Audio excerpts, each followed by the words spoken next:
n ó sì débi gíga tí ràn mí ò dé rí o. N ó la àgbáyé já. N ó la àgbáyé já. A ó sìn mí bí ọba ni. N ó sì débi gíga tí ràn mí ò dé rí o. N ó la àgbáyé já.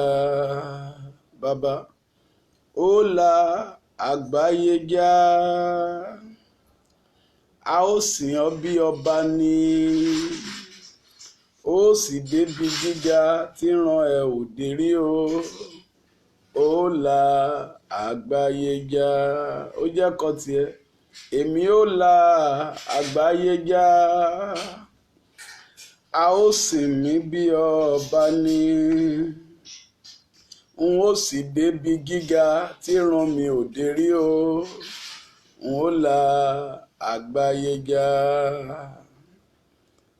Ẹ lọ sọ fún Sátánì pé mo ti lọ. Ẹ lọ sọ fún Sátánì pé mo ti lọ. Ẹ lọ sọ fún Sátánì pé mo ti lọ. Ẹ lọ sọ fún Sátánì pé mo ti lọ. Ibi tó dè mí mọ́ o, ẹ̀mí mímọ́ tú mi sílẹ̀. Ẹ lọ sọ fún Sátánì pé mo ti lọ. Ògo ni fún bàbá, ògo ni fún ọmọ, ògo ni fún Ọlọ́run ẹ̀mí mímọ́. A gbé Ọlọ́run ga, a fi ìyìn fún orúkọ rẹ̀, fún àánú rẹ̀ tí ó dúró títí láé. We bless God for his mercies. We bless him for his faithfulness. The psalmist says, "Great is thy faithfulness, O Lord."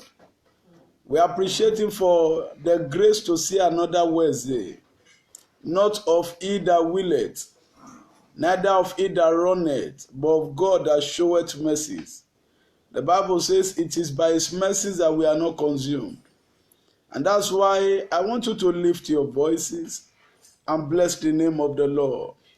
Bless him, give him praise this morning. Go ahead and celebrate him.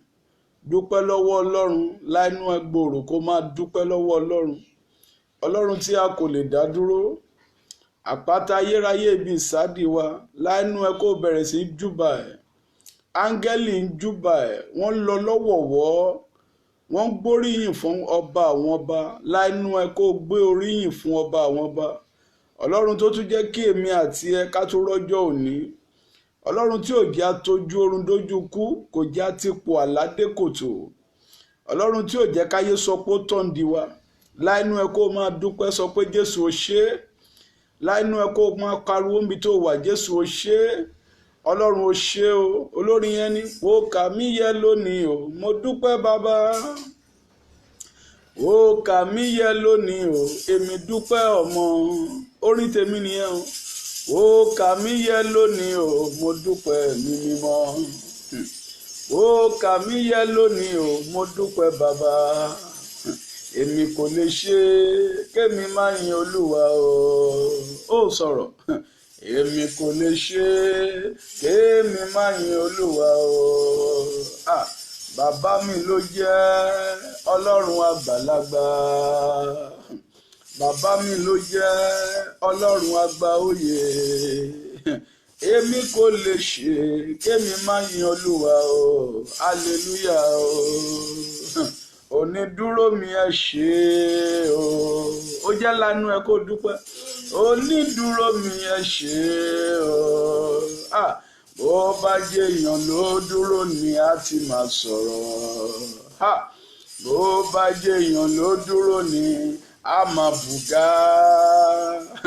Onídúró mi ẹ ṣé o. Olùtọ́jú mi ẹ ṣé o. Olùtọ́jú mi mo dúpẹ́ o. Bó bá jẹ́ èèyàn ló dúró ni a ti máa sọ̀rọ̀. Bó bá jẹ́ èèyàn ló dúró ni a máa bùgá. Olùtọ́jú mi ẹ ṣé o. Go ahead and praise him. Bless his holy name. He is worthy to be praised. There is none like him. Celebrate him, celebrate him, celebrate him, celebrate him, celebrate him. Máa dúpẹ́, máa dúpẹ́, máa dúpẹ́. Sọ pé Ọlọ́run ò ṣe, ọpọlọ mi ń ṣiṣẹ́. Sọ pé Ọlọ́run ò ṣe, ojú mi ń ríran. Sọ pé Ọlọ́run ò ṣe, etí mi ń gbọ́ràn. Sọ pé Ọlọ́run ò ṣe, ẹnu mi ń sọ̀rọ̀. Sọ pé Ọlọ́run ò ṣe, mo lè rìn. Sọ pé Ọlọ́run ò ṣe, ọwọ́ mi mo lè ná láti ké hallelujah. Bless his holy name. Say, Lord, I thank you. Every part of my body, they are working well. Say, Lord, I bless you. I can urinate on my own. I can excrete on my own. I can walk on my own. Bless his holy name. Just go ahead. Thank him for your children. Thank him for your spouse. Thank him for your immediate and extended family. Bless his holy name for Nigeria. Bless his holy name for Lagos State. Bless his holy name for the state where you came from. He is worthy to be praised. Go ahead. Celebrate him for your sources of income. Ọlọ́run tí ò jẹ́ kí ebi pa ẹ́. Ọlọ́run tí òjò máa tọrọ jẹ. Láìnú ẹ màmá, láìnú ẹ bàbá kó dúpẹ́. Ọlọ́run tí ò jẹ́ kó gbégbá bára. Ọlọ́run tí ò jẹ́ kó gbégbá bára láwọn ọmọ ẹ lọ́wọ́. Ọlọ́run tí ò jẹ́ kí ìyàn kó mú débi tó wà. Láìnú ẹ kó dúpẹ́. Ẹni àjọṣe ànádà. Wọ́n ti kú, wọ́n ti lọ. Ẹni àjọṣe òní ó lè dọ̀la ká má rí mọ́. Kò gbowó, kò gbòbí. Kò gba nǹkan kan lọ́wọ́ mi. Ó tó dá mi sí o. Ìgbà nǹkan kan lọ́wọ́ mi. I give you glory, Lord, as I worship you. I give you glory, Lord, as I honor you. You are wonderful. You are worthy, O Lord. You are wonderful. You are worthy, O Lord. Gbèsè ọpẹ́ mi pọ̀, èmi ò lè san tán. Dúpẹ́ sà, dúpẹ́. Àmọ́ o síbẹ̀síbẹ̀ n ó ṣe wọ́n tí mo lè ṣe. Bàbá aláàánú mi, ẹ má ṣe o bàbá. Ó yẹ kí n dúpẹ́, ó yẹ kí n dúpẹ́, ó yẹ kí n dúpẹ́, ó yẹ kí n dúpẹ́ lọ́wọ́ Ọlọ́run. Àrà ń sán bàbá, atẹ́gùn ń fẹ́ mọ́mì. Ìjìjà kò gbé wa lọ, ó yẹ ká dúpẹ́, ó yẹ ká dúpẹ́, ó yẹ ká dúpẹ́. Láìnú ẹ kó máa dúpẹ́, ó yẹ ká dúpẹ́, ó yẹ ká dúpẹ́. Àrà ń sán, atẹ́gùn ń fẹ́, ìjìjà kò gbé wa lọ, ó yẹ ká dúpẹ́. Láìnú ẹ máa dúpẹ́ lọ́wọ́ Ọlọ́run. Ọlọ́run tí ò jẹ́ kán sáàkì ọkọ ẹ, Ọlọ́run tí ò jẹ́ kán sáàkì ìyàwó ẹ, Ọlọ́run tí ò jẹ́ máa tọrọ jẹ. Ẹ bá mi yin Olúwa, hallelujah. Ẹni bá múre Jésù kó bá mi gbéga. Ẹ bá mi yin Ọlọ́run, hallelujah. Ẹni bá múre Jésù kó bá mi gbéga. Ẹni bá múre rẹ̀ kó bá mi gbéga. Ẹni bá múre rẹ̀ kó bá mi gbéga. Ẹ bá mi yin Ọlọ́run, hallelujah. Ẹni bá múre Jésù kó bá mi gbéga. Ọlọ́run mi, Ọlọ́run mi, ìwọ lójú tí mo fi ríran. Ìwọ ní kọ́kọ́rọ́ tí mo fi ṣílẹ̀kùn. Ìwọ lórin tí mo ń kọ. Iná ayé ẹ ò jẹ́ kó jó mi, ó sọ̀rọ̀. Kí ni mo ní tí mo lè mú wá o? Mo wólẹ̀, mo yíká o bàbá. Ọlọ́run mi, ògo fúnkọ́ rẹ̀, ògo fúnkọ́ rẹ̀. Ní wọ́ṣípù yọwọ́ Ọlọ́run ti rìn tà. Ògo forúkọ Olúwa. Ògo fúnkọ́ rẹ̀, ògo fúnkọ́ rẹ̀. Ògo forúkọ Olúwa. Ọlọ́run tí a kò lè dá dúró. Mo gbé ọ̀gá o. Ọlọ́run a kò lè dá dúró. Mo gbé ọ̀gá o, mo fi ọpẹ́ fún Olúwa àwọn olúwa, torí àánú rẹ̀ dúró láé. Ẹ fi ọpẹ́ fún Ọlọ́run àwọn ọlọ́run, torí àánú rẹ̀ dúró. Bàbá àgbà arúgbó ọjọ́ o, ìwọ ló yẹ láti gba ògo, ìwọ ló yẹ. Bàbá àgbà arúgbó ọjọ́ ni, ìwọ ló yẹ láti gba ògo, ìwọ ló yẹ. Jésù Olúwa wa, Ọlọ́run kó gba ẹbọ ọpẹ́ wa láàárọ̀ yìí. Jésù Olúwa wa, ẹ jẹ́ á tọrọ fún dáríjì ẹ̀ṣẹ̀. Ẹlẹ́ṣẹ̀ ni mí, ẹlẹ́ṣẹ̀ ni ẹ màmá, ẹlẹ́ṣẹ̀ ni wọ́n náà bàbá. Ẹ pariwo àdúrà. Ọlọ́run fàánú gbà mí láàárọ̀ yìí, dárí gbogbo ẹ̀ṣẹ̀ mi jì mí. Ọlọ́run mo tún ti dé, èmi ẹlẹ́ṣẹ̀ tún ti dé báyìí. Bó ṣe máa gbà nìyẹn. Ọlọ́run èmi ẹlẹ́ṣẹ̀ tún ti dé báyìí, dáríjì mí, fàánú gbà mí. Ó yá lanu àdúrà ní orúkọ Jésù, ní orúkọ Jésù. Ọlọ́run ẹ̀mí mímọ́, Olúwa ẹ̀mí ẹlẹ́ṣẹ̀ tún ti déwájú rẹ láàárọ̀ yìí. Ẹlẹ́ṣẹ̀ tún ti dé, ṣùgbọ́n ìwọ lẹlẹ́jẹ̀ pẹ̀ṣẹ̀ rẹ. Ó yá máa pẹ̀ṣẹ̀ mi rẹ́. Olúwa fàánú gbà mí. Ẹ sọ̀rọ̀, Olúwa fàánú gbà mí, Olúwa fàánú gbà mí, Olúwa fàánú gbà mí, Olúwa ṣàánú mi. Má jẹ́ n wá lásán, má jẹ́ n wá lásán. Olúwa fàánú gbà mí. Ẹ̀jẹ̀ Jésù ó yá fi wẹ̀ mí. Ẹ̀jẹ̀ Jésù Olúwa fi wẹ̀ mí. Ẹ̀jẹ̀ Jésù Olúwa fi wẹ̀ mí. Ọlọ́run gbọ́ àdúrà. Jésù Olúwa wa, Jésù Olúwa wa. Pariwo láàárọ̀ yìí, pariwo sọ pé iná Olúwa yí mi ká. Sọ bẹ́ẹ̀, sọ pé iná Olúwa yí mi ká. Iná Olúwa yí mi ká o. Iná Olúwa yí mi ká o. Iná Olúwa yí ọkọ mi ká. Iná Olúwa yí ọkọ mi ká. Sọ bẹ́ẹ̀, iná Olúwa yí ìyàwó mi ká. Iná Olúwa yí ìyàwó mi ká. Àṣẹ ọ̀rọ̀ ni, iná Olúwa yí ìyàwó mi ká. Sọ pé ilé tí mò ń gbé, iná Olúwa yí ká o. Sọ̀rọ̀ sókè, ilé tí mò ń gbé, iná Olúwa yí ká o. Inú yàrá tí mò ń sùn, iná Ọlọ́run yí ká o. Inú yàrá tí mò ń sùn, iná ẹ̀mí mímọ́ yí ká. Orí bẹ́ẹ̀dì mi, iná ẹ̀mí mímọ́ yí ká o. Lórúkọ Jésù. Sọ pé orí bẹ́ẹ̀dì tí mò ń sùn, iná ẹ̀mí mímọ́ yí ká o. Orí bẹ́ẹ̀dì àwọn ọmọ mi, iná ẹ̀mí mímọ́ yí ká o. Pílò tí mò ń gbórílé, iná ẹ̀mí mímọ́ yí ká o. Pílò tí mò ń gbórílé, iná ẹ̀mí mímọ́ yí ká o. Gbogbo oúnjẹ tí mò ń jẹ, iná ẹ̀mí mímọ́ yí ká. Omi tí mò ń mu, iná ẹ̀mí mímọ́ yí ká. Iná ẹ̀mí mímọ́ yí ká. Gbogbo ibi tí mò ń gbà kọjá, iná ẹ̀mí mímọ́ yí bẹ̀ ká. Gbogbo ibi tí mò ń gbà kọjá, iná ẹ̀mí mímọ́ yí bẹ̀ ká. Síìtì mi lọ́fíìsì, iná ẹ̀mí mímọ́ yí ká o.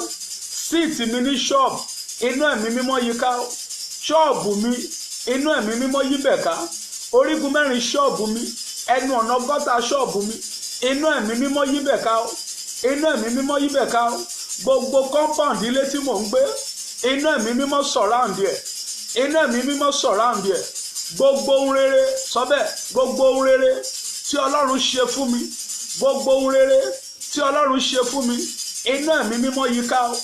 Iná ẹ̀mí mímọ́ yí ká o. Iná ẹ̀mí mímọ́ yí ká o. Àwọn ọmọ mi níbi tí wọ́n wà, iná ẹ̀mí mímọ́ yí wọn ká. Iná ẹ̀mí mímọ́ yí wọn ká. Iná ẹ̀mí mímọ́ yí wọn ká.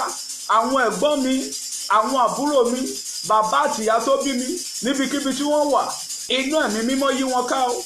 Iná ẹ̀mí mímọ́ yí wọn ká o. Ọlọ́run gbọ́ àdúrà yìí bẹ́ẹ̀. Jésù Olúwa wa. Orúkọ Jésù ṣàmì lásà. Orúkọ Jésù. Ọlọ́run á gbé ọ ga. Ọlọ́run á yìn ọ́. Títí láì lọ́pẹ́ wa lọ́dọ̀ rẹ. Àdúpẹ́ fún ohun tó ṣe ní Sunday tó kọjá. Àdúpẹ́ fún ohun tó ṣe ní Wednesday tó kọjá. Àdúpẹ́ fún bó ti ń rìn nínú ayé wa lójoojúmọ́. Ọlọ́run àánú ó yá gba ọpẹ́ wa. Láàárọ̀ yìí Olúwa fàánú rìn láàrin wa. Gbogbo àdúrà tá a máa gbà, ẹ̀mí mímọ́ ó yá stamp ẹ̀. Ọlọ́run gbọ́ àdúrà. Jésù Olúwa wa. Àmín, àmín, àmín lórúkọ Jésù. mo fọlọ́run bẹ́ẹ̀ àárọ̀ yìí jẹ́ kí ìgbàgbọ́ ẹ jẹ́ kó wà nílé. Ọlọ́run ṣetán àti rìn, ó fẹ́ rìn ju tàtẹ̀yìnwá lọ. Make sure pé o tẹ́tí ẹ dáadáa sà. Àwọn prayer point yẹn má fi ṣeré. Orí àìsàn tá a wà láti 2 weeks ago lolúwa ṣì ní ká ṣiṣẹ́ lórí ẹ̀. The text for today is sickness is not my portion, part 3. Sickness is not my own portion, part 3. Jọba mi type ẹ̀. Sickness is not Pastor Abe's portion, part 3. Bá mi type ẹ̀ bẹ́ẹ̀. Ìwọ tó like mi ni o. Sickness is not Pastor Abe's portion, part 3. Hallelujah. Olúwa tó ń tẹnu mọ́ sickness ni ó ní nǹkan tó ń ṣẹlẹ̀. Olúwa ní ìránṣẹ́ jẹ́ kí wọ́n gbàdúrà dáadáa. Ó ní àìmọye ẹ̀mí tó sì máa lọ lọ́dún yìí. Olúwa ní jẹ́ kí wọ́n gbàdúrà. Ó ní àìmọye ẹ̀mí tó sì máa sọnù lọ́dún yìí. Ṣùgbọ́n mo gbàdúrà fún ẹ, mo gbàdúrà fúnra mi àti ìdílé mi. Lórúkọ Jésù, ẹ̀mí tàwa ò ní bọ́. Mo gbàdúrà ṣàmì yẹn dáadáa. Lórúkọ Jésù, ẹ̀mí tèmi àti ẹ. Lórúkọ Jésù, ẹ̀mí wa ò ní bọ́. Gbogbo agbára tó fẹ́ kẹ́mi wá bọ́ lọ́dún yìí, wọ́n máa la iná dànù. Mo ní wọ́n máa la iná dànù. Mo ní wọ́n máa la iná dànù. Mo ní wọ́n máa la iná dànù. Bàbá kan wà tó ń wò wá báyìí. There's one man watching us. The Lord said there is one ring in your hand. That ring is a spiritual ring. They made that ring for you, is a spiritual ring. The Lord said you should go and remove it. Hallelujah. There's a man watching us. You are connected to us now. The Lord said there is a ring on your hand. He said it's a spiritual ring. They made the ring for you. It's a spiritual ring. He asked me to tell you to go and remove the ring. He said, if not, within the next 7 days, I pray the impossible, I pray the unthinkable for evil will not happen to you. Ọlọ́run ní bàbá kan wà tó ń wò wá báyìí, ó connect pẹ̀lú wa. Ó ní ríǹgì kan wà lọ́wọ́ ẹ̀, òrùka. Olórùka iṣẹ́ ni, òrùka àwọn ayé. Ẹ mọ́ ní kí n sọ fún ẹ pé kó lọ yọ́ dànù. Ó ní tó o bá yọ́ dànù kí ọjọ́ méje tó pé, ohun tó rò á ṣẹlẹ̀ o. Èmi jíṣẹ́ fún ẹ láàárọ̀ ìsà, ọrùn tèmi ti mọ́. Mo sọ fún ẹ pé ọwọ́ Ọlọ́run ti rìn. Kò dìgbà tá a bá ṣí ẹ grace kọ́wọ́ Ọlọ́run tó máa rìn. Tí ọkàn ẹ bá ti wà ń bí, ó máa rí ìtúsílẹ̀. Mo gbàdúrà fún ẹ lónìí, èmi àti a ò ní wá lásán. Bí Ọlọ́run ti ń bá ayé ẹ pàdé, ó máa bá ayé tèmi náà pàdé. Hallelujah. Sickness is not my portion, part 3. Àìsàn kì í ṣe ìpín tèmi. Hello sir. Àìsàn kì í ṣe ìpín tèmi, Pastor Abe. Àìsàn kì í ṣe ìpín tìyàwó tèmi. Àìsàn ń ṣèpín tàwọn ọmọ bíbí inú mi. Àìsàn kò ń ṣèpín ti gbogbo àwọn àyànfẹ́ rere. Àwọn àyànfẹ́ rere ni ó tolúwa kó lé mi lọ́wọ́. Hallelujah. Mark chapter 5. Mark chapter 5. A máa ṣe pápápá. Mark 5, 25 to 29. Mark 5, 25 to 29. A ṣì wà lórí story obìnrin onísun ẹ̀jẹ̀ yẹn ni. And a certain woman which had an issue of blood 12 years and had suffered many things of many physicians and had spent all that she had and was nothing bettered but rather grew worse. And when she had heard of Jesus, came in, pressed behind and touched his garment. For she said, if I may touch his clothes, I shall be whole. And straightway the fountain of her blood was dried up, and she felt in her body that she was healed of that plague. Hallelujah. Mo sọ fún ẹ ní last week. I told you last week. I said sickness is a stopper of destiny. Sickness is a stopper of destiny. Àìsàn kì í jẹ́ kí ìran èèyàn kó ṣẹ. Àìsàn kì í jẹ́ kí ìran ènìyàn kó ṣẹ. Hello sir, o fẹ́ gba PhD. O fẹ́ di professor, o fẹ́ di MD, o fẹ́ di CEO. Tó o bá múra sà, àìsàn lè má jẹ́ kéèyàn débẹ̀. Hallelujah. Àìsàn lè má jẹ́ kíkíni, ó lè má jẹ́ kéèyàn débẹ̀. Àìsàn lè má jẹ́ kéèyàn kó ṣe màmá àwọn ọmọ ẹ̀ kálẹ̀. Àìsàn lè má jẹ́ kéèyàn ṣe bàbá àwọn ọmọ ẹ̀ kálẹ̀. kò sẹ́ni tó hùn tó fẹ́ kú kékeré ṣùgbọ́n sà olúwa ní ká múra ká gbàdúrà ohun tá a ṣe máa ṣiṣẹ́ lórí next week náà nìyẹn èmi ò mọ̀dí tó olúwa fi ní ká máa ṣiṣẹ́ lórí àìsàn èmi ò mọ̀ o olúwa ló mọjọ́ ọ̀la èmi ò wẹ́jú hallelujah àìsàn kì í jẹ́ kí ìran èèyàn kó ṣẹ sà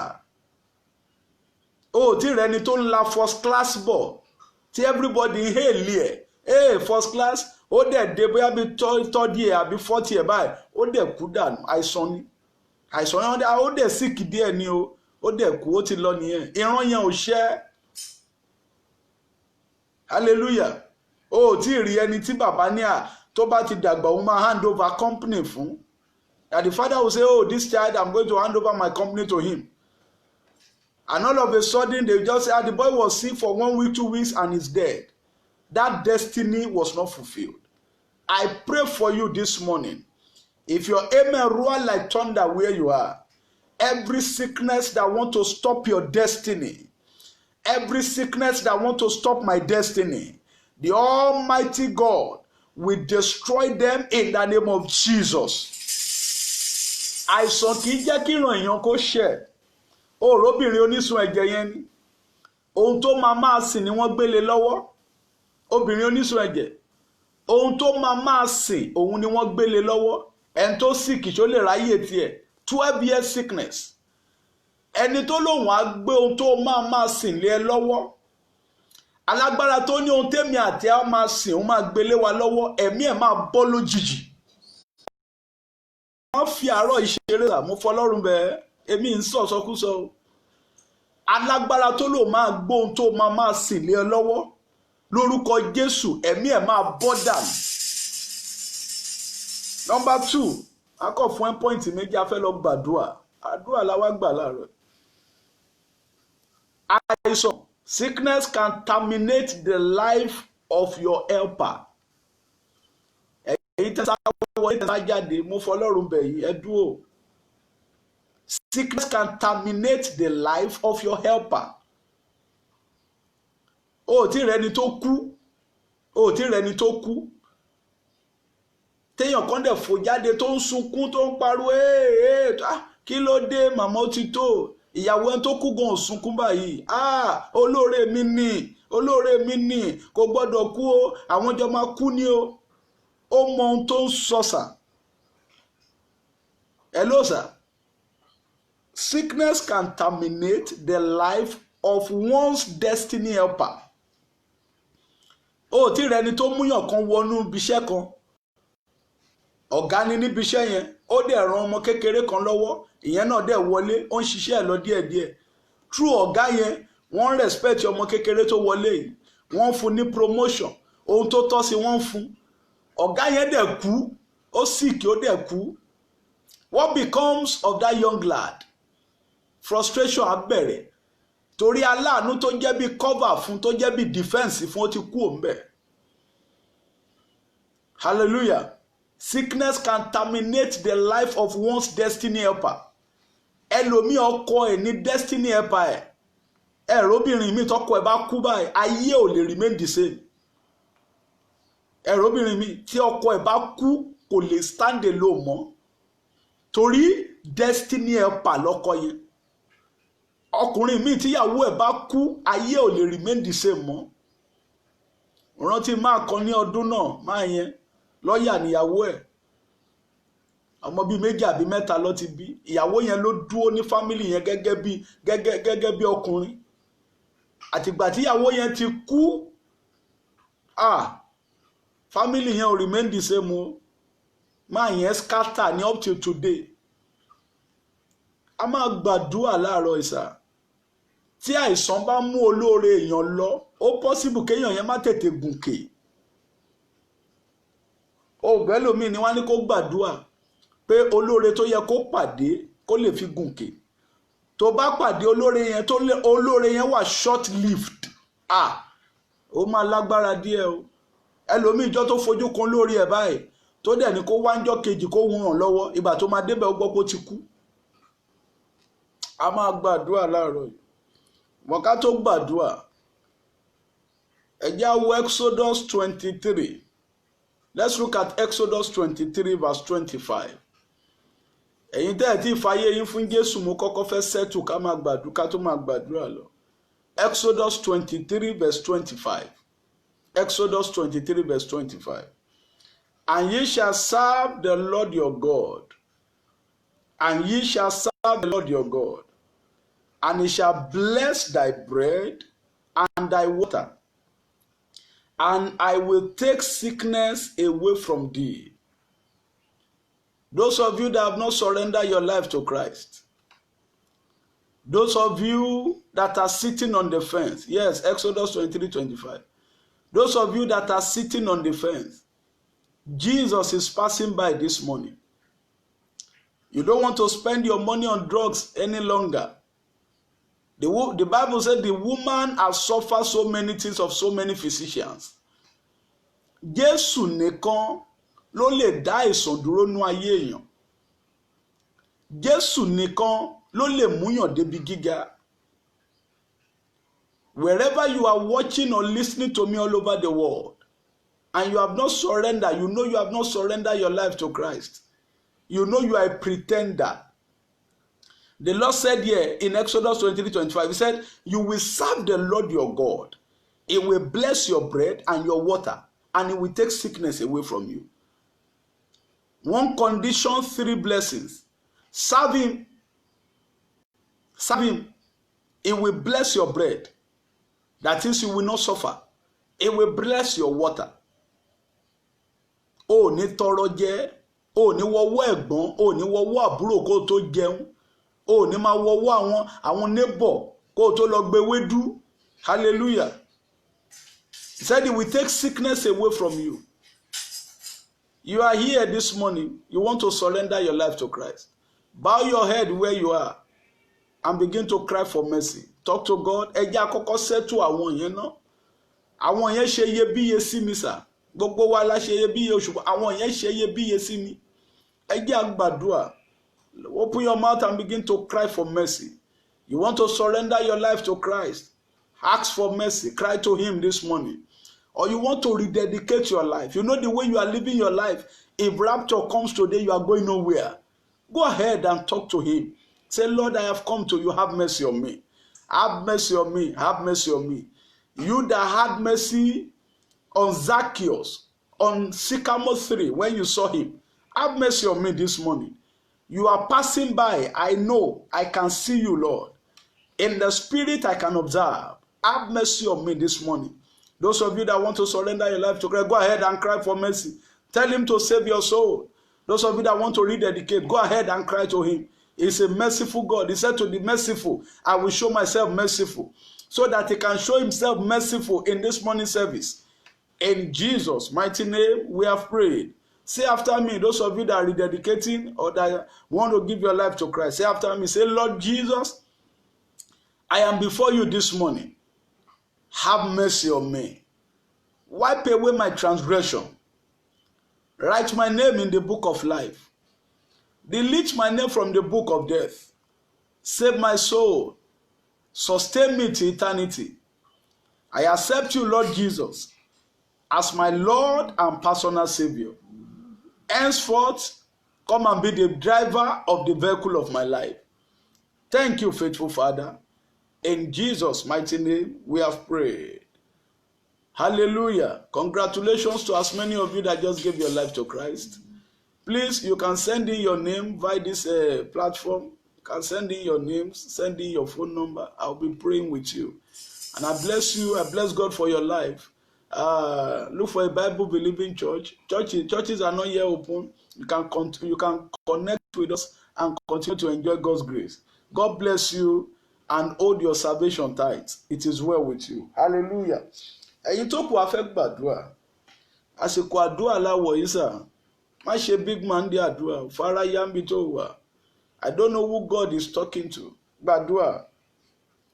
Afẹ́fẹ́ àìsàn tá a rán sí mi. First prayer point ó fẹ́ gbà ní ẹ̀sà. Olúwa ní jẹ́ kí àwọn èèyàn mi gbàdúrà. Afẹ́fẹ́ àìsàn tá a rán sí mi ó yá padà lórúkọ Jésù. Afẹ́fẹ́ àìsàn wa máa pariwo níbi tó wà. Afẹ́fẹ́ àìsàn tá a rán sí mi. Afẹ́fẹ́ àìsàn tá a rán sí ìyàwó mi.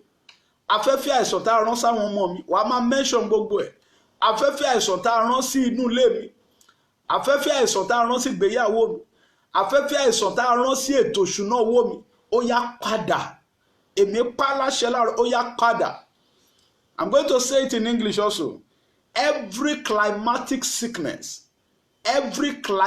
sickness sent to attack me, sent to attack my children, sent to attack my finance, backfire in Jesus' name. Ṣé prayer yẹn yí ẹ? Orúkọ Jésù lẹ́ẹ̀kan sà, ẹ̀mí mímọ́ lẹ́ẹ̀kan tó nítumọ̀. Afẹ́fẹ́ àìsàn tá a rán sí mi, ó yá padà, ó yá sọ́dàdúà ní orúkọ Jésù. Ọlọ́run ẹ̀mí mímọ́, afẹ́fẹ́ àìsàn tá a rán sí mi, ó yá padà, ó yá padà, ó yá padà, ó yá padà, ó yá padà, ó yá padà, ó yá padà, ó yá padà, ó yá padà, ó yá padà. Ó sọ̀rọ̀, afẹ́fẹ́ àìsàn tá a rán sí mi, ó yá padà láàárọ̀ lórúkọ Jésù. Afẹ́fẹ́ àìsàn tá a rán sí ìyàwó mi, mo dá ẹ padà, mo dá ẹ padà. Afẹ́fẹ́ àìsàn tá a rán sáwọn ọmọ bíbí inú mi, ó yá padà lórúkọ Jésù, ó yá padà lórúkọ Jésù. Afẹ́fẹ́ àìsàn tá a rán sí iṣẹ́ mi, afẹ́fẹ́ àìsàn tá a rán sí ètò ìṣúná owó mi, afẹ́fẹ́ àìsàn tá a rán sí ìgbéyàwó mi, lórúkọ Jésù, ó yá padà, ó yá padà. Afẹ́fẹ́ àìsàn tá a rán kó lọ fẹ́ lù mí lójú oorun, mo dá ẹ padà lórúkọ Jésù.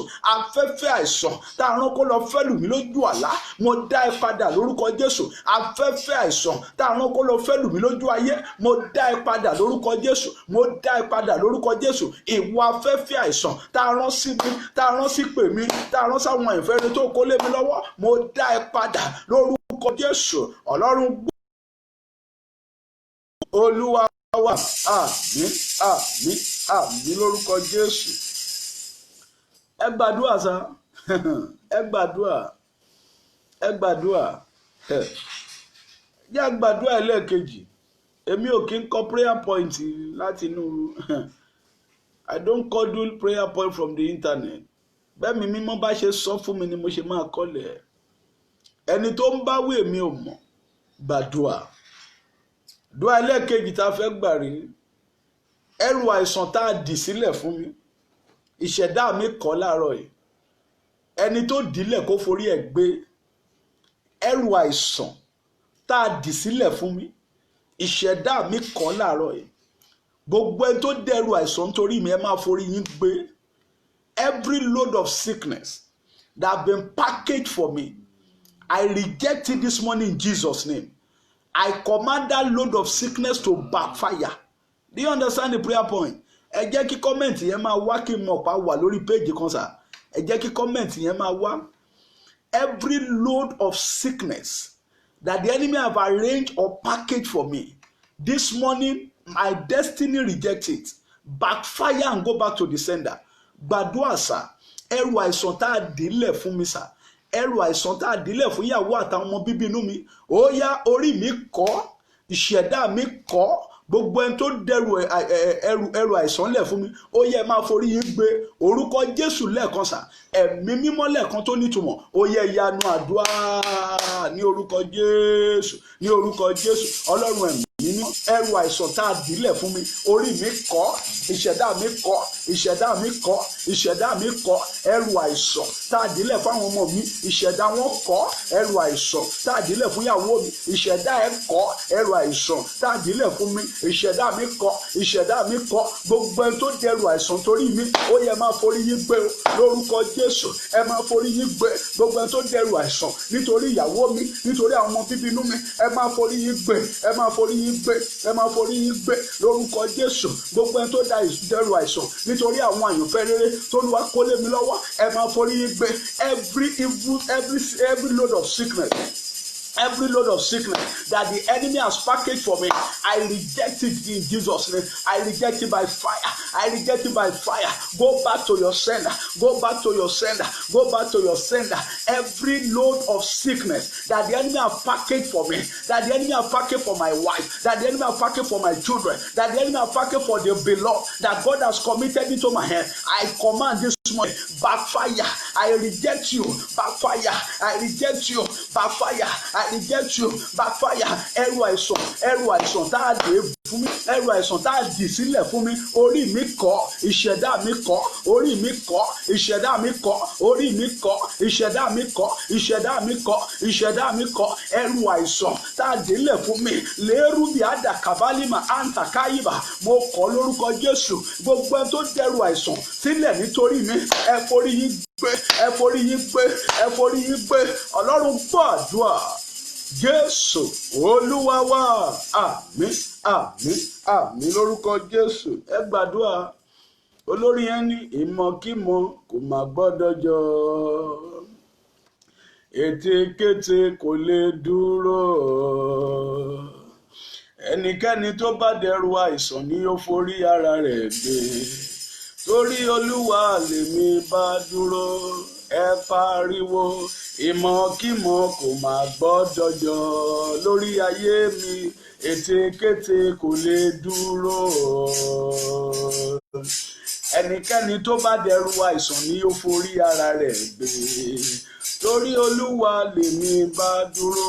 Mo gbàdúrà fún ẹ láàárọ̀ yìí. Mo súre fún ìṣẹ̀dá ẹ, mo súre fún ìṣẹ̀dá tèmi náà.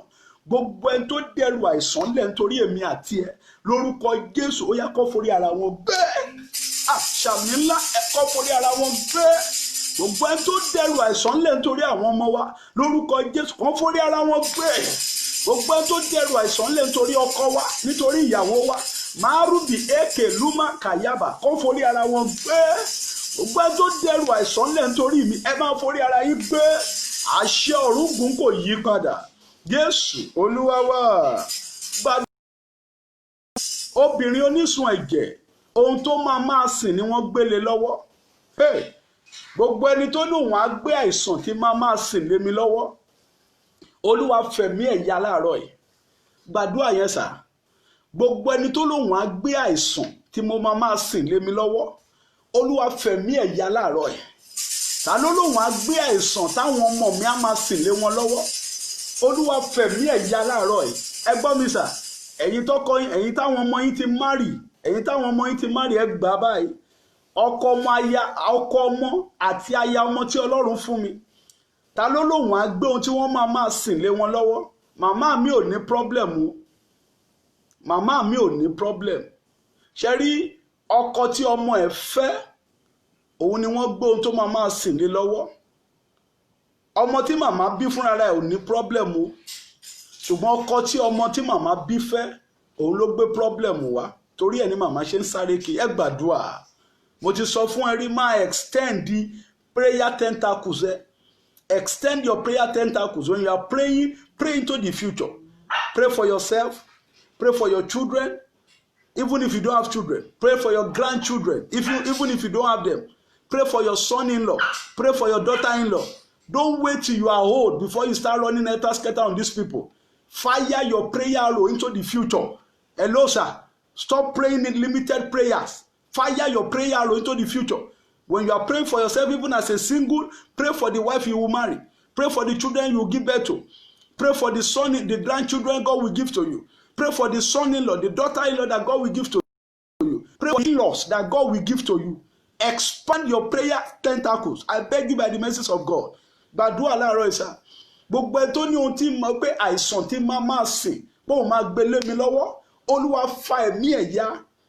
As many that has vowed to dash me problems and sicknesses, as many that has vowed to dash me problems and sicknesses that has no end, whoever has vowed to dash me problems and sicknesses that has no end, Father, rend such soul this morning to pieces. Tear them to pieces. Fa wọn ya pẹ́rẹpẹ̀rẹ. Àdúrà yẹn ni, ta ló lóun máa gbé àìsàn tí máa sìn lé mi lọ́wọ́, kò kúkú yẹ ẹlòmíì wò pé láàárọ̀ yìí pásọ̀ tí ẹ gbàdúrà kárówó, pásọ̀ gbàdúrà ká máa lọ kárówó lẹ́gbẹ̀ẹ́ títì. Àánú ẹ ṣe mí sà. Bó kọ́ kásù tó ga tó ìsà, táìsàn bá dé, kí ló ń pè ní kásù, wọ́n máa tà dànù ni. Ṣùgbọ́n tó gbàdúrà tó rí ẹ̀mí lówó tọ́lọ́run fún ẹ, ìyẹn wà òkè. Gbàdúrà sà.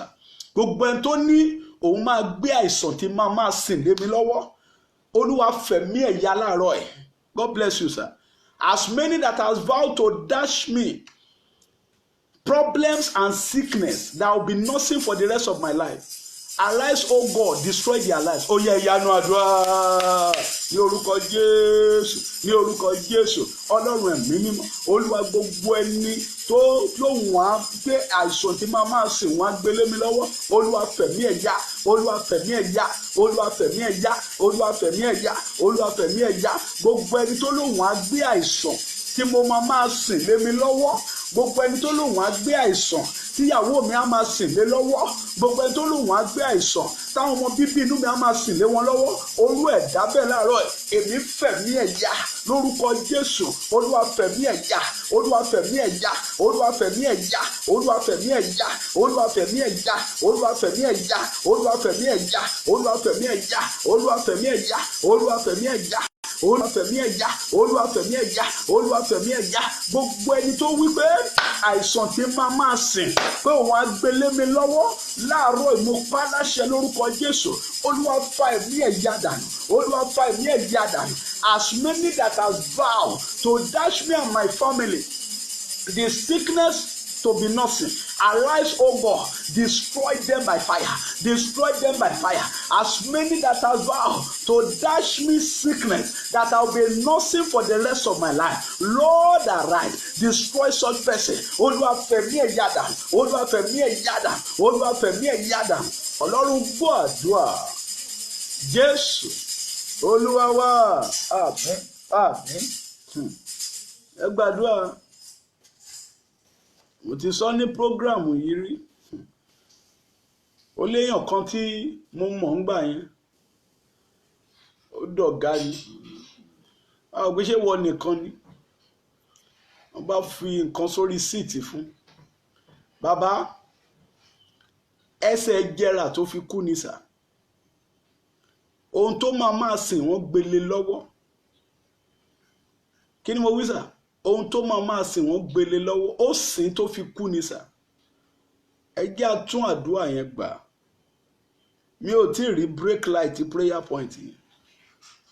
Olúwa gbogbo ẹni tó ní òun á gbé àìsàn tí máa sìn lé mi lọ́wọ́. Ẹlòmíì asthma ni. Ẹ tí ì rọ ọmọ kékeré asthma. Kí ló ń jẹ́ asthma níbi tí Jésù wà? Ẹlòmíì asthma ni. Tó bá ti rí tó ti ń gbálẹ̀ no mi ò ń lọ síbi tí dust wà. Hallelujah, hallelujah. Ti rí bá asthma yẹn.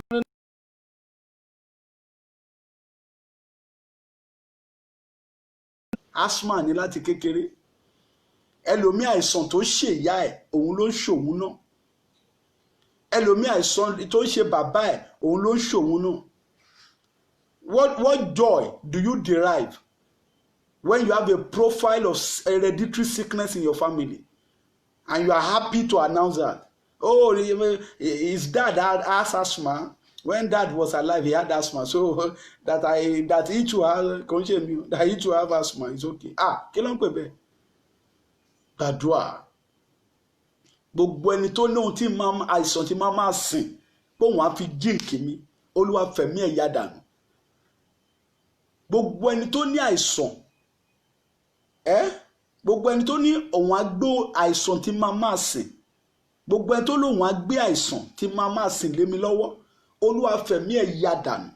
Tọ́lọ́run bá ti fẹ̀mí ẹ̀ yá kò lè rojú ráyè ṣe ibi tó fẹ́ ṣe fún ẹ. As many that has vowed to dash me sickness that I'll be nursing for the rest of my life, Lord, destroy him. Kí ló ń jẹ́ bẹ́ẹ̀ láti kékeré ẹ̀ tí rọ́mọ mi àti máa lo glasses? A ní àwọn òǹríran dáadáa ń lé wọn ni. Kí ló ń pè bẹ́ẹ̀? Ọmọ kékeré láti máa lo glasses, àwọn òǹríran dáadáa ń lé wọn ni. Ẹlòmíì ẹ̀ ti láti kékeré ó ní kinní kan ni wọ́n ní kinní kan. Ẹ gbọ́ àwọn òyìnbó sickness mi gan, you are like since I've been around I've not heard of such before. Kí ló ń pè bẹ́ẹ̀? Hallelujah. Bàbá kan sọ fún wa ńgbà yẹn ọmọ yẹn ó ní terrible cough. Ó ní ìyá òun ní terrible cough yẹn. Ìyá ọmọ yẹn ní terrible grandma ó ní terrible cough yẹn. So ńgbà tí bàbá yẹn náà bẹ̀rẹ̀ sí bímọ, ìkànnú ọmọ ẹ̀ náà wá ní terrible cough yẹn náà. Very terrible, very annoying cough. The man said he got to a stage, he went to the prayer mountain.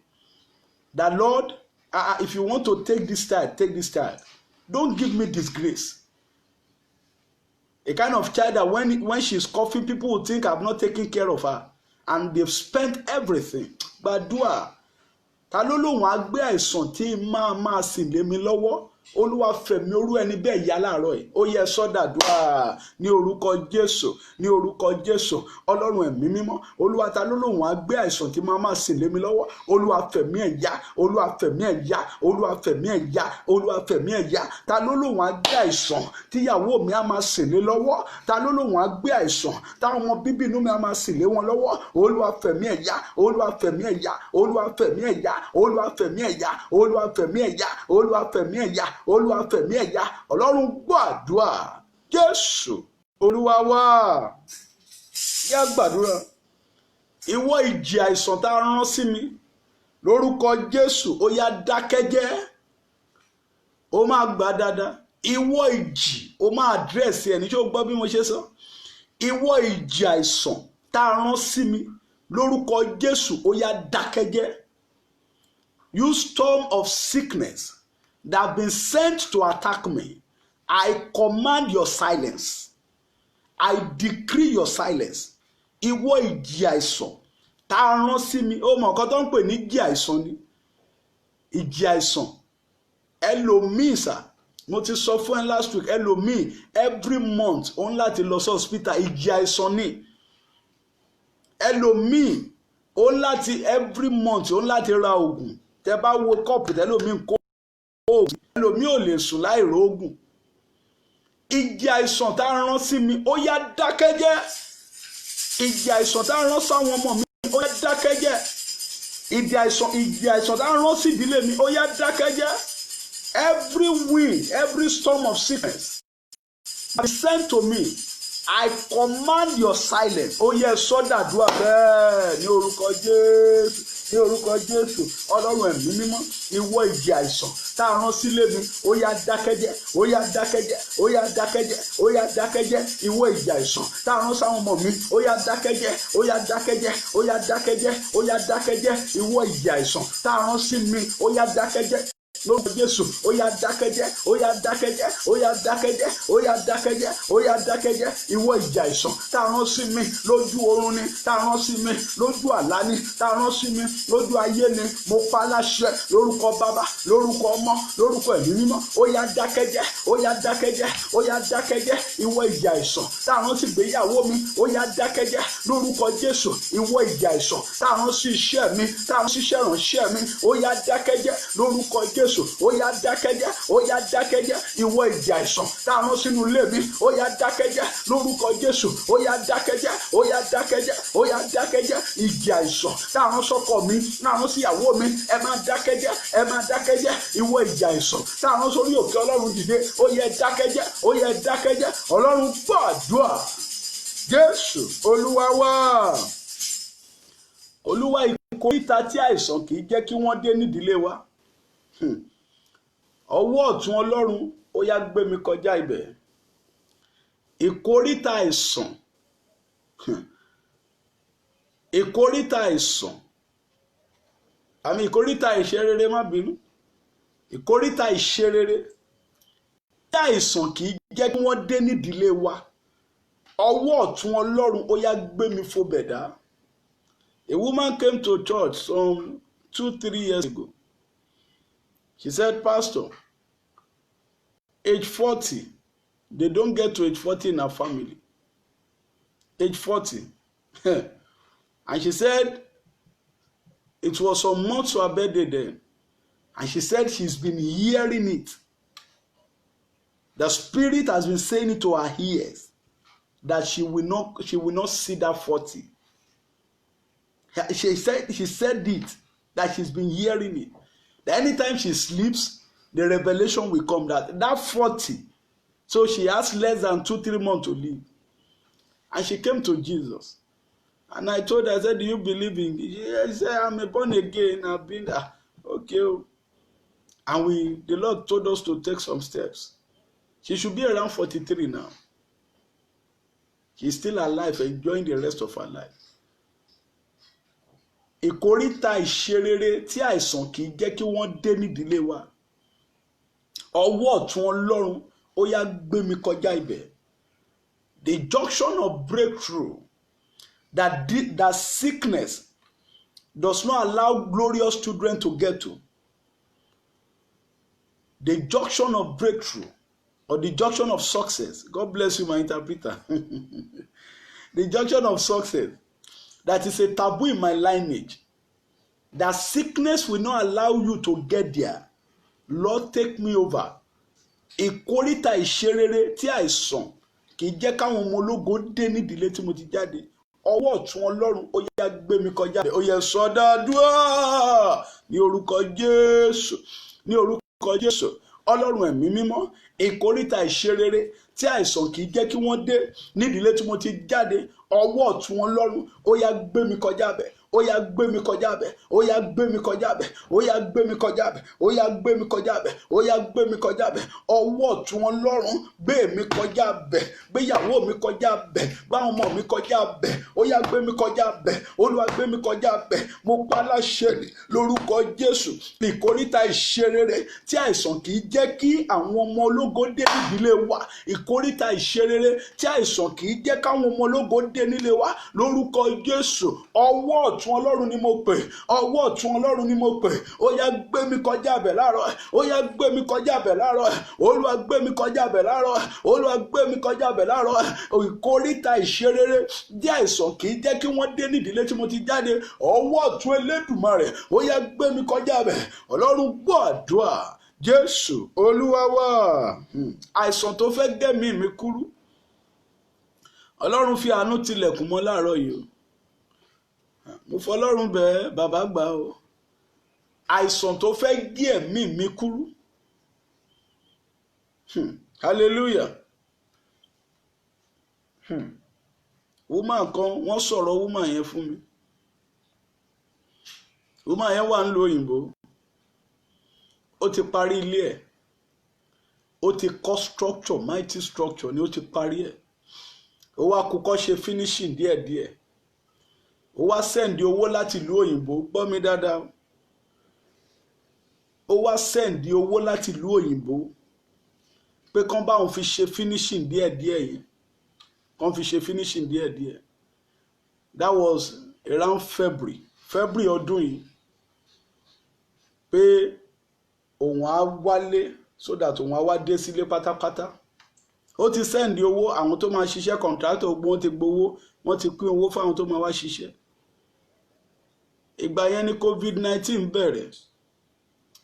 Gẹ́gẹ́ bá ti gbọ́, wọ́n ní COVID-19 ló pa màmá yẹn. Hallelujah. Àìsàn yẹn gé ẹ̀mí ẹ̀ kúrú. Ó kọ́ mighty edifice sílẹ̀. Ilé ńlá ló kọ́ sílẹ̀ sá. Ilé ńlá ló kọ́ sílẹ̀. Kò lè gbé bẹ́ẹ̀. Kò lè gbé bẹ́ẹ̀. Òkú ẹ̀gán wọn tí lè gbé wá Nàìjíríà. Gbogbo àwọn contractor tó fún lówó kó lọ ṣiṣẹ́. Àwọn yẹn ti kówó lọ ní tiwọn. Ìgbà tí wọ́n ti ẹ̀rẹ́ tó ní tán ló ti kú. Àwọn yẹn ti fọ́dà gbé. Àìsàn tó fẹ́ gẹ̀mí mi kúrú. Olúwa bá mi fàánú tilẹ̀kùn mọ́ láàárọ̀ yìí. Ẹ ṣàgbàdúrà yẹn. Kò dá kéèyàn ṣopó. Àìsàn tó fẹ́ gẹ̀mí ọkọ mi kúrú. Àìsàn tó fẹ́ kán ṣe sọ́rì fún mi kọ́dún yìí tó parí. Olúwa bá mi fàánú tilẹ̀kùn mọ́. Ẹlòmíì òye àdúrà òye ẹlòmíì. Ẹlòmíì owó ló ń lé. Owó mọ́tò ilé. Nǹkan tó ń lé nìyẹn. Nǹkan tẹ́lòmíì ń lé nìyẹn. Èmi ò ní kó má lé o. Ó wà òkè o. Tó bá ti lé ní ìlànà tọlọ́run. Ṣùgbọ́n ẹ̀sà táwọn àwọn àdúrà báyìí bá jáde. Ọlọ́run mọ ìdí sà. Torú àwọn àdúrà báyìí bá jáde. Àìsàn tó fẹ́ gé ẹ̀mí ọkọ mi kúrú. Ṣòro pé ó dání. Kọ́ máa béèrè lọ́wọ́ àwọn ọmọ pé where is your daddy? Kọ́ ní our daddy is dead. Inú ìwọ tí bàbá ẹ̀ ti kú inú ẹ̀ dùn nígbà tó wà ní kékeré tí bàbá ẹ̀ kú inú ẹ̀ dùn tó fi dàgbà. Tó bá yẹ pé bàbá ẹ̀ rírú àdúrà ìgbà bí ìyá ẹ̀ rírú àdúrà ìgbà o lè má bọ̀ sórí situation yẹn. Ṣùgbọ́n ìwọ gbà á torí o ti gbọ́ láàárọ̀ yìí. Àìsàn tó fẹ́ gé ẹ̀mí mi kúrú. Ó wá fàánú tilẹ̀kùn mọ́ láàárọ̀ yìí. Àìsàn tó fẹ́ gé ẹ̀mí ọkọ mi kúrú. tó fẹ́ gé ẹ̀mí ìyàwó mi kúrú olúwa fàánú tilẹ̀kùn mọ́ láàárọ̀. Àìsàn tó fẹ́ gé ẹ̀mí àwọn ọmọ bíbí inú mi kúrú olúwa fàánú tilẹ̀kùn mọ́ láàárọ̀. Ó yẹ ìyanu àdúrà ní orúkọ Jésù. Ọlọ́run ẹ̀mí mímọ́, gbogbo àìsàn tó fẹ́ gé ẹ̀mí mi kúrú olúwa fàánú tilẹ̀kùn mọ́, olúwa fàánú tilẹ̀kùn mọ́ lórúkọ Jésù.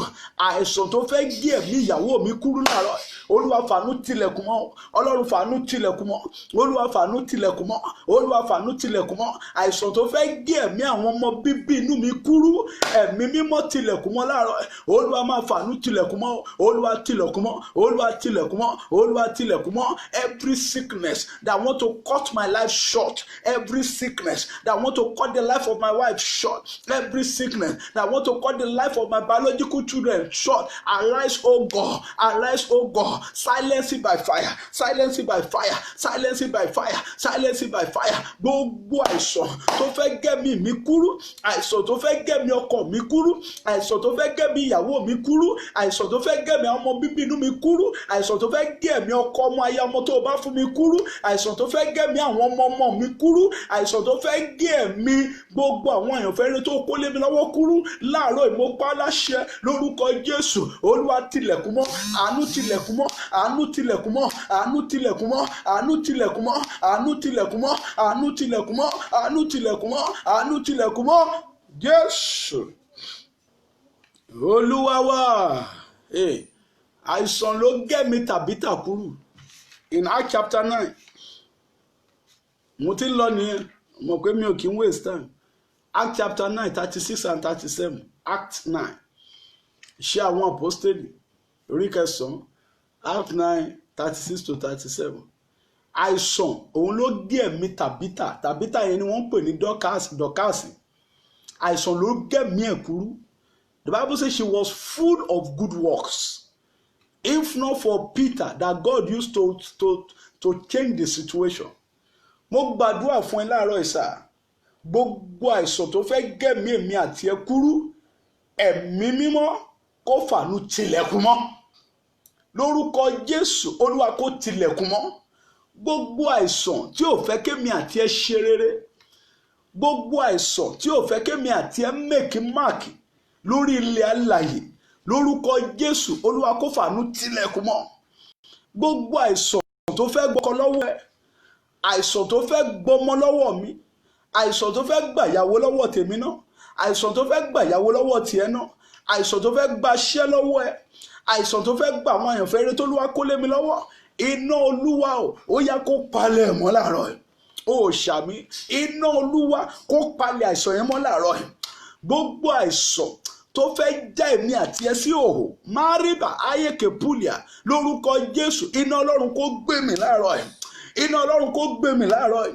Ìkóríta ìṣerere tí àìsàn kì í jẹ́ káwọn ọmọ ológo dé, ìkóríta ìṣerere tí àìsàn kì í jẹ́ káwọn ọmọ ológo dé nídìílé tèmi àti ẹ ti jáde, lórúkọ Jésù. Tó bá rí àmì ṣe, ọwọ́ ọ̀tún Ọlọ́run ó yá kó gbé wa kọjá bẹ̀.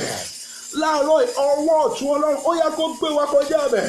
Mo gbàdúrà fún ẹ bàbá, mo gbàdúrà fúnra mi, mo gbàdúrà fún gbogbo ẹ̀yin àyànfẹ́ rere, lórúkọ Jésù. A ò ní ṣàìsàn, àtẹ̀mí àti a ò ní ṣàìsàn. Àwọn ọmọ wa lórúkọ Jésù wọn ò ní ṣàìsàn. Àwọn ọkọ wa lórúkọ Jésù wọn ò ní ṣàìsàn. Àwọn ìyàwó wa lórúkọ Jésù wọn ò ní ṣàìsàn. Iṣẹ́ mi àti ẹ lórúkọ Jésù kò ní ṣàìsàn. Iṣẹ́ ìránṣẹ́ mi àti ẹ lórúkọ Jésù kò ní ṣàìsàn. Ọjà tó ń tà yẹn lórúkọ Jésù kò ní ṣàìsàn. Ìgbéyàwó èmi àti ẹ lórúkọ Jésù kò ní ṣàìsàn. Mo ní ètò ìṣúná owó tèmi àti ẹ, finance ló ń pè bẹ́ẹ̀, lórúkọ Jésù kò ní ṣàìsàn. Mo ní kò ní ṣàìsàn. Project tó dáwọ́lé yẹn, project tó dáwọ́lé yẹn, business tó dáwọ́lé yẹn, lórúkọ Jésù mo ní kò ní ṣàìsàn. Lórúkọ Jésù kò ní ṣàìsàn. Ta ló fẹ́ gbé ẹbọ sẹ́nu ọ̀nà ṣọ́ọ̀bù ẹ? Orú ẹ̀dá bẹ́ẹ̀ kó forí ẹ̀ kó ẹbọ yẹn. Orú ẹ̀dá bẹ́ẹ̀ kó forí ẹ̀ kó ẹbọ yẹn. Mo gbàdúrà, ta ló fẹ́ fi nǹkan sórí tí àfún ẹ kó jókòó? Lórúkọ Jésù ó yá ẹ̀mí àṣìṣe kó wọnú ẹ lọ. Orú ẹ̀dá bẹ́ẹ̀ ẹ̀mí àṣìṣe kó wọnú ẹ lọ. Gbogbo ẹ̀dá tí ò fẹ́ gbọ́ kó o ní testimony gbogbo ẹ̀dá tí ò fẹ́ gbọ́ pé o ní testimony, gbogbo ẹ̀dá tí ò fẹ́ gbọ́ pé mi náà ní testimony, iná ọ̀run kó palẹ̀ wọn mọ́. Ọlọ́run gbọ́ àdúrà, ogun tọ́lọ́run ṣẹ́nu ayé wa láàárọ̀ kò ní pé rí o. Jésù Olúwa wa, àmín àmín àmín lórúkọ Jésù. Ẹ jẹ́ a sáré gbọ́ àwọn announcement yìí o. Let's listen to this announcement. Out of Lodiba, jíjáde ní Lodibari. Out of Lodiba, we commence this Saturday. Saturday yìí ni 1st of August. So òru Saturday, òru Sunday àti òru Monday, òru mẹ́ta yẹn la máa fi ṣe program yìí.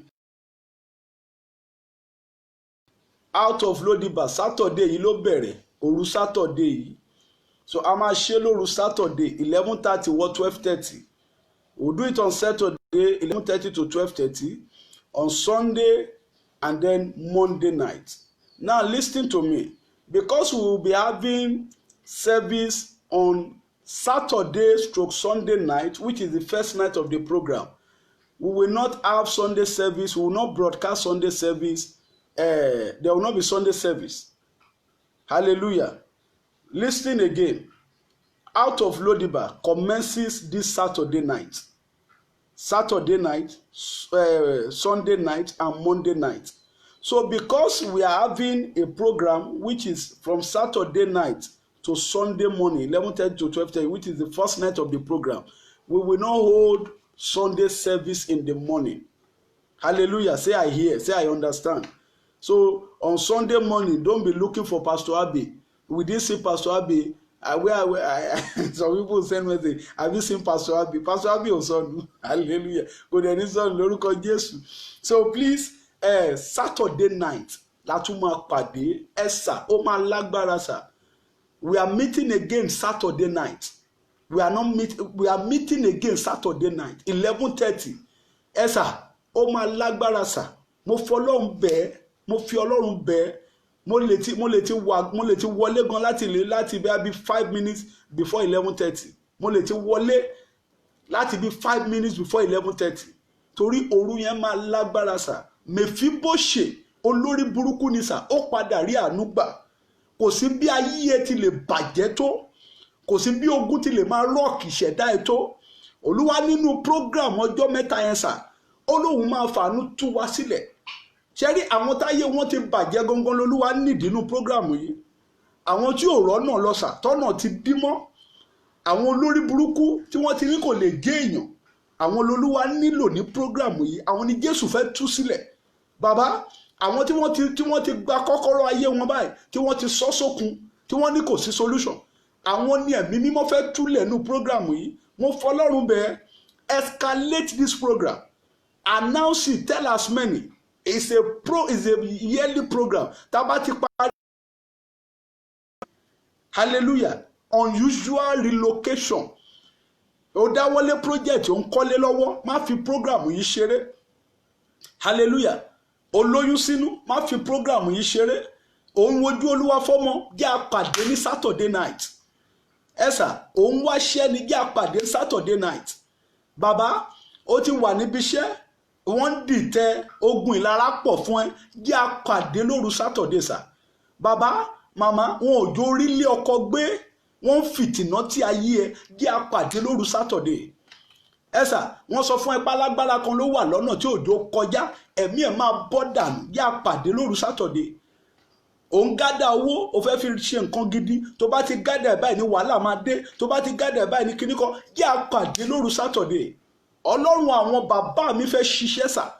Òru Saturday 11:30, make sure o connect. Mo gbàdúrà fún ẹ lórúkọ Jésù. Nínú ọdún tá a wà yìí, àtèmi àti ẹ, ọ̀run máa fún wa ní testimony. Ayé wa máa bẹ́tà nínú ọdún yìí. Jésù Olúwa wa. Ẹ̀yin tẹ́ ń share fídíò yẹn jẹ́ ń gbàdúrà fún yín ká tó lọ. As many of you that are sharing this video, I pray for you, it shall be well with you. Those of you sharing this video, the Lord will lift up your head. It will supervise your lifting. In Jesus' name, I decree. Ẹ̀yin tẹ́ ẹ̀ kì í san offering. Those of you that are dropping your offering into the church account, I see you and I pray for you. then give me your report. I pray for you. Those of you, immediately after service, 2-3 days, I will. Who are those that said? They will tell me. I will pray for them. No wahala. Those of you that are not dropping your offering, no problem. It is well. But one thing I know is that God sees the heart. Hallelujah. Sees your heart. Even if it is 200 that you have, send it there. If it's 500, send it. God sees your heart. But those of you that are enjoying grace, you are tapping from grace, and you are not sowing seed, the Lord will have mercy. Hallelujah. I pray for those of you that will drop your offering immediately after now. In the name that is above all name, you will not beg to eat. The Lord will lift up your head in the name of Jesus. I pray for you, sir. Gbogbo ẹ̀yin tẹ́ ń san offering lórúkọ Jésù, ẹ ò ní tọrọ jẹ o. As many of you that will do the needful, that will drop your offering after now, you will not beg for bread. I pray for you as you are going into the rest of today. Ká tó pàdé ní Saturday, before we meet on Saturday night 11:30, somebody is under the sound of the voice of the Holy Spirit. You are coming back with a testimony that will be too big to handle in the name of Jesus. I pray for you. That testimony that will be too big for you to handle, the Lord will release to you in the name of Jesus. Bàbá kan ló jí mi láàárọ̀ Monday tó kọjá yìí, testimony ló fi jí mi. Pastor, bye. Ó ní pastor, nǹkan tọ́lọ́run ṣe lélẹ́yìí. Mo gbàdúrà ká tó ríra ní Saturday, before we meet on Saturday night, ìwọ náà ó máa fi testimony jí mi lórúkọ Jésù. Àṣẹ ọ̀run gun o, kò yí padà. Ọlọ́run gbọ́ àdúrà. Jésù Olúwa wa, àmín lórúkọ Jésù. Máa lọlé pẹ̀lú orin. Go on with this song. Hallelujah, Jesus conquered the world. Hallelujah, Satan, you are in trouble. The Lord reigneth in my life today. Hallelujah, Jesus conquered the world. We will send the account number. Come back to this platform. You will see the account number. We will see the church account detail. Hallelujah, Jesus conquered the world. Sing the song and go. Hallelujah, Satan, you are in trouble. The Lord reigneth in my life today. Please escalate the program. 11:30 on Saturday, we are meeting for Out of Lodiba. 11:30 Saturday, we are meeting for Out of Lodiba. 11:30 Saturday, ẹ bá mi escalate here. Flush it on Facebook, flush it on Instagram, flush it on Foursquare, on all the social media. Let everybody know that this program is commencing Saturday 11:30. Make sure po connect. Má sùn lórúkọ Jésù, ìwọ náà máa rí ìyanu. Go and be blessed. God bless you.